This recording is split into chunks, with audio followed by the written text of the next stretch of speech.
मित्रांनो, मी आर्यन. आज मी तुमच्यासमोर माझी खरी कथा घेऊन आलो आहे. ही कथा माझ्या नव्या आयुष्याची सुरुवात आहे. मी अभ्यासासाठी मुंबईला आलो होतो. एका चांगल्या कॉलेजमध्ये प्रवेश घेतला होता. रिश्तेदारीमुळे मी दीदी अंजलीच्या घरी राहत होतो. मी सातत्याने अभ्यास करत होतो. एके दिवशी दीदीच्या जेठाणीच्या मुलाचा वाढदिवस होता. घरात खूप गर्दी होती. सगळ्या कामाची जबाबदारी माझ्यावर होती.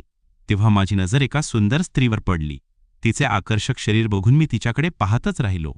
थोड्या वेळाने मी माझ्या कामात गुंतलो. सगळे जेवण घेत होते. मी जेवण वाढत होतो तेव्हा दीदीने माझी ओळख करून दिली. तिचे नाव प्रिया आहे आणि ती दीदीची नणंद लागते असे सांगितले. सर्वजण आपापल्या घरी गेले. असे दिवस निघून गेले. माझे काही ना काही कारणाने प्रियाच्या घरी येणे जाणे चालू होते. हळूहळू मी त्या स्त्रीसाठी वेडा होत गेलो. पण तिला ही गोष्ट माहीत नव्हती. एके दिवशी दीदीने मला काही महत्त्वाचे सामान प्रियाकडे देण्यासाठी पाठवले. तिथे गेल्यावर कळले की घरात प्रिया एकटीच होती. प्रियाने मला बघून हसली आणि म्हणाली, "अरे आर्यन, तू ये आत." मी थोडा सावरलो आणि सोफ्यावर बसलो.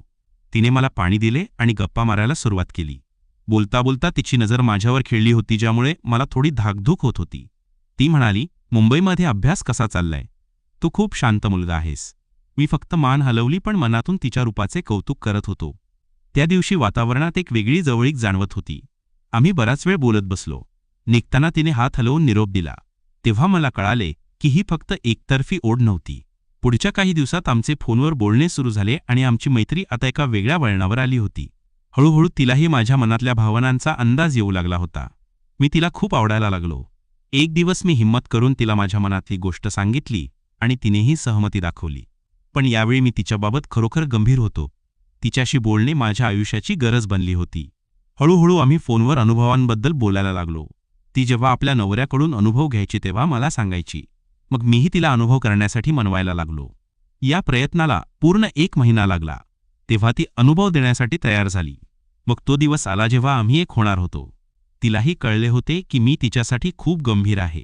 आता आम्ही दोघे एकमेकांचे होण्यासाठी आतुर झालो होतो. मी तिला सांगितले की तू बाजाराच्या निमित्ताने ये, मग आपण एकत्र जाऊ. पण ती घाबरली होती. ती वारंवार एकच गोष्ट सांगत होती की कुठेतरी सुरक्षित जागेवर, जिथे आपण दोघे अडचणीत येऊ नये. आम्ही बुधवारी सकाळी 11 वाजता जायचे ठरवले. मी दीदीला कॉलेजला जायचे सांगून निघालो आणि दिलेल्या पत्त्यावर तिची वाट पाहायला लागलो. थोड्या वेळाने ती आली. मी तिला पाहतच राहिलो. ती कुठल्याही परीक्षेपेक्षा कमी नव्हती. मी हसलो. तीही हसली आणि मागे येऊन बसली. मी तिला घेऊन निघालो. माझ्या एका मित्राचे हॉटेल होते. मी तिला तिथे घेऊन गेलो. सर्वप्रथम तिच्या मनात भीती होती. मी आधी खोलीची तपासणी केली. जेव्हा मी समाधानी झालो तेव्हा मी सुंदर वेळेचा अनुभव करायला सुरुवात केली. मी तिला माझ्या पायाशी घेऊन सुमारे 5 मिनिटे प्रेमाने वागवत राहिलो. तीही मला बरोबर साथ देत होती. मग तिने मला थोडा शांत होण्यास सांगितले. मग मी आरामात तिच्या मांडीवर झोपलो आणि ती माझ्या केसावरून हात फिरवत होती. तेव्हा तिने माझ्याकडून एक वचन घेतले. ती म्हणाली, "आज मी तुला माझे सर्व काही देते. कृपया मला कधीही फसवू नकोस." आणि हे बोलून तिने आपले मखमली ओठ माझ्या ओठांवर ठेवले. आम्ही एकमेकांना बेहताशा प्रेम देत होतो. मी तिच्या व्यक्तिमत्वावर हात ठेवून तिला तयार करत होतो. मग मी तिचा कुर्ता बाजूला केला. प्रियाच्या अंगावरील कुर्ता बाजूला होताच तिने लाजेने आपले दोन्ही डोळे घट्ट मिटून घेतले. तिचे ते गोरे शरीर आणि त्यावरील थरथरणारी त्वचा बघून माझे भान हरपले होते. मी हळुवारपणे तिच्याजवळ गेलो आणि तिच्या मानेवर प्रेमाने स्पर्श केला. तेव्हा तिच्या तोंडातून एक हलकी सुस्कारा उमटली. ती हळू आवाजात पुटपुटली, "आर्यन, मला खूप भीती वाटते रे, पण तुझ्यावर माझा पूर्ण विश्वास आहे." मी तिला अधिक जवळ ओढले आणि तिच्या कानात सांगितले की मी तिला कधीच सोडणार नाही. तिने तिचे हात माझ्या पाठीवर घट्ट रोवले होते. जसा जसा आमचा स्पर्श वाढत गेला तशी तिच्या मनातील भीती हळूहळू कमी होऊन तिथे सुखाची एक लहर उमटू लागली. तिच्याशी आजवर असा अनुभव तिने कधीच घेतला नव्हता. तिचा नवरा तिला वेळ देत नसे किंवा कदाचित त्या नात्यात तो ओलावा नव्हता जो तिला आज माझ्या मिठीत जाणवत होता. ती डोळे मिटून त्या प्रत्येक क्षणाचा आनंद घेत होती आणि मध्येच बोलत होती, "असं सुख मला आजवर कधीच मिळालं नाही. तू मला पूर्णपणे बदलून टाकलंस." तिच्या त्या बोलण्याने मला अजूनच जोश आला. मी तिच्या प्रत्येक स्पर्शाला अधिक हव्यास आणि प्रेम बनवत होतो. खोलीत फक्त आमच्या श्वासांचा आवाज गुंजत होता. बाहेरच्या जगाचा आम्हाला विसर पडला होता. प्रिया वारंवार म्हणत होती की हे स्वप्न तर नाही ना, कारण तिला हे सगळं इतकं सुंदर आणि अप्रत्याशित वाटत होतं. मी तिच्या कपाळावर चुंबन घेत तिला शांत केले. ती माझ्या मिठीत एखाद्या लहान मुलीसारखी विसावली होती आणि तिच्या चेहऱ्यावर एक वेगळं समाधान दिसत होतं. आम्ही बराच वेळ त्या एकांतात एकमेकांचे होऊन गेलो होतो. ती मध्येच डोळे उघडून माझ्याकडे बघायची आणि पुन्हा लाजेने माझ्या छातीशी शिरून डोळे मिटून घ्यायची. त्या दिवशी आम्ही फक्त शरीरानेच नाही तर मनानेही एकमेकांच्या खूप जवळ आलो होतो. तिला मिळणारा तो आनंद तिच्या डोळ्यातील पाण्यावाटे स्पष्ट दिसत होता. खोलीतील तो शांत आणि सुगंधी एकांत आमच्या प्रेमाचा साक्षीदार होता. प्रिया माझ्या कुशीत शिरून पूर्णपणे विसावली होती. तिचे ते अर्धवट मिटलेले डोळे आणि चेहऱ्यावरचे समाधान बघून मला जाणीव झाली की तिला जे सुख आज मिळाले होते ते तिच्यासाठी अगदी नवीन आणि अनपेक्षित होते. ती हळू माझा हात हातात घेऊन म्हणाली, आर्यन, आजवर मी फक्त दिवस ढकलत होते, पण जगणे काय असते आणि कोणाच्या तरी प्रेमात इतके वाहून जाणे काय असते हे मला आज कळाले. मी तिच्या केसावरून हात फिरवत तिला आश्वासक मिठीत घेतले. तिचे ते मखमली शब्द काळजाला स्पर्श करत होते. ती मध्येच लाजून विचारत होती, मी कशी दिसते? आणि मी तिला सांगत होतो की या जगात तिच्यासारखे सुंदर दुसरे कोणीच नाही. आमचे हे बोलणे आणि तो जवळीक वाढतच चालला होता. बाहेर सूर्याची किरणे आता तिरपी झाली होती. वेळेचे भान कोणालाच राहिले नव्हते. प्रिया हळूच उठून स्वतःला सावरली आणि आळसात बघून आपले केस नीट केले. तिच्या चेहऱ्यावर एक वेगळी चमक होती. तिने माझ्याकडे बघून डोळ्यात पाणी आणून म्हणाली, आता इथून बाहेर पडल्यावर पुन्हा तेच आयुष्य असेल, पण या आठवणी मला जगण्याचे बळ देतील. मी तिला जवळ घेतले आणि वचन दिले की हे फक्त एकदाच नव्हे तर आपल्या या नात्याची ही तर फक्त सुरुवात आहे. आम्ही दोघेही हॉटेलच्या खोलीबाहेर पडलो. खाली येताना तिने पदराने आपला चेहरा थोडा झाकून घेतला. मी गाडी स्टार्ट केली आणि ती मागे येऊन बसली. यावेळी तिने माझा खांदा घट्ट धरला होता. रस्त्याने जाताना वाऱ्याच्या झुळकीने तिचे केस सोडत होते आणि ती मगाशी घडलेल्या प्रत्येक क्षणाचा विचार करून मध्येच गालात हसत होती. आम्ही ठरलेल्या जागी पोचलो. गाडी थांबताच तिने खाली उतरून एकदा माझ्या डोळ्यात पाहिले. त्या नजरेत खूप काही होते, प्रेमविश्वास आणि एक हुरहुर. पोहोचल्यावर फोन कर असं हळू आवाजात सांगून ती घाईघाईने निघून गेली आणि मी तिला लांब जाईपर्यंत पाहत राहिलो. मी घरी पोहोचलो तेव्हा मनात एक वेगळीच धुंदी होती. पण घराच्या उंबऱ्यावर पाऊल ठेवताच समोर दिदीला बघून गर्भात धस्स झाले. ती हॉलमध्ये सोफ्यावर बसली होती आणि तिच्या चेहऱ्यावरचे भाव नेहमीसारखे नव्हते. मी शांतपणे जाण्याचा प्रयत्न केला पण तिने मला थांबवले.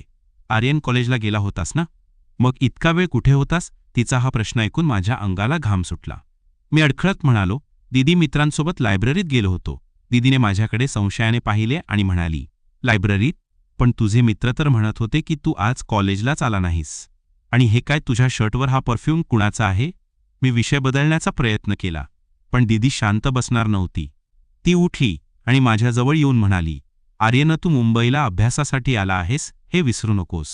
आज दुपारी मी प्रियाला फोन केला होता. तिनेही फोन उचलला नाही आणि तूही गायब होतास. हे काय चाललंय? मला सगळं खरं सांग. तिने माझा मोबाईल मागितला. तेव्हा मात्र माझी पाचावर धारण बसली. मोबाईलमध्ये प्रियाचे मेसेज आणि आमचे फोटो होते. मी कसाबसा मोबाईल लपवला आणि म्हणालो, दीदी, काहीच नाहीये. तू विनाकारण काळजी करतेस. मी खूप थकलोय. मला थोडा वेळ झोपू दे. मी घाईघाईने माझ्या खोलीत गेलो आणि दरवाजा आतून लावून घेतला. बाहेरून दीदीचा आवाज येत होता. मी लगेच प्रियाला मेसेज केला की सावध राहा, दीदीला संशय आला आहे. पुढचे काही दिवस खूप जपून राहावे लागणार होते. दीदी आता माझ्याशी जास्त बोलत नव्हती, पण तिची नजर सतत माझ्यावर असायची. एके दिवशी मी प्रियाला भेटण्यासाठी पुन्हा प्लॅन केला. आम्ही एका बागेत भेटायचे ठरवले. मी दीदीला सांगितले की प्रॅक्टिकल आहे, याला थोडा उशीर होईल. दीदीने फक्त मान हलवली, पण मला माहीत नव्हते की दीदीने आधीच शेजारच्या रिक्षावाल्याला सांगून ठेवले होते. मी बागेत पोचलो आणि प्रिया माझी वाट पाहत उभी होती. आम्ही बागेच्या एका कोपऱ्यात जाऊन बसलो. तेवढ्यात मागून पावलांचा आवाज आला. मी वळून पाहिले तर समोर दीदी उभी होती. तिचा चेहरा रागाने लाल झाला होता. तिने ओरडून म्हटले, आर्यन, हेच तुझे कॉलेज आहे का? आणि प्रिया, तू माझी नणंद आहेस. तुला लाज वाटली नाही माझ्या भावासोबत असं वागायला? दीदीने मला कानशिलात लगावले. तुला अभ्यासासाठी इथे आणले होते आणि तू हे धंदे करतोयस?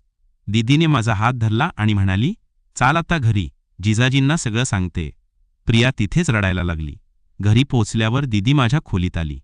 तिने दार आतून लावले आणि शांत पण कठोर आवाजात म्हणाली, आर्यन, आज जे मी पाहिले ते जर मी जिजाजींना किंवा तुझ्या आईबाबांना सांगितले असते तर आज तुझा या घरातला शेवटचा दिवस असता. प्रियाचे घर उद्ध्वस्त झाले असते.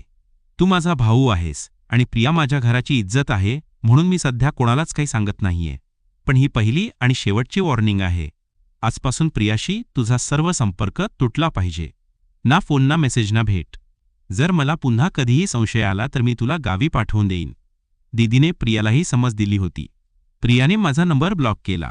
पुढचे काही दिवस खूप जड गेले. मी अभ्यासात रमलो. एके दिवशी जेवताना जिजाजी म्हणाले, आर्यन, आनंदाची बातमी आहे. प्रिया आणि तिच्या मुलांना मी पुढच्या आठवड्यात 8 दिवसांसाठी घरी राहायला बोलावले आहे. बुधवारी सकाळी प्रिया घरी आली.